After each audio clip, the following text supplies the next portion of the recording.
ঝালকাঠি ২ আসনের সংসদ সদস্য আমির হোসেন আমুর ঝালকাঠির বাসভবন থেকে ডলার, ইউরোসহ প্রায় ৫ কোটি টাকা উদ্ধার করেছে সেনাবাহিনী ও পুলিশ।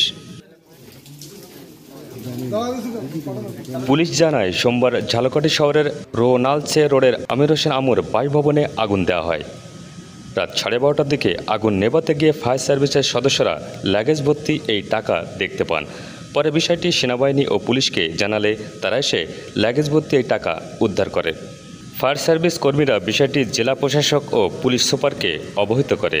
পরে সেনাবাহিনী ও পুলিশ সদস্যরা এসে ওই টাকার লাগেজগুলো উদ্ধার করেন। এর মধ্য থেকে তারা গণনা করে একটি লাগেজে অক্ষত ১ কোটি এবং অপর লাগেজগুলো থেকে গণনা করে আংশিক পোড়া ২,৭৭,০০,০০০ টাকা উদ্ধারের বিষয়টি নিশ্চিত করেন। সম্পূর্ণ বস্তু যখন সরিয়ে ফেলতে যায় সাথে সাথে আমরা দেখতে পাই কিছু টাকা বের হয়ে যায়। আমি সাথে সাথে ডিসি স্যারকে অবগত করি।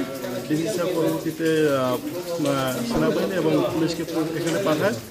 আমরা তাদের সাথে তাদের টাকাগুলো উদ্ধার করে তাদের কাছে হস্তান্তর করি। এছাড়া ডলার ও ইউরো উদ্ধার করেন। সব মিলিয়ে টাকা ও বিদেশি মুদ্রা মিলিয়ে প্রায় ৫ কোটি টাকা উদ্ধার করা হয়।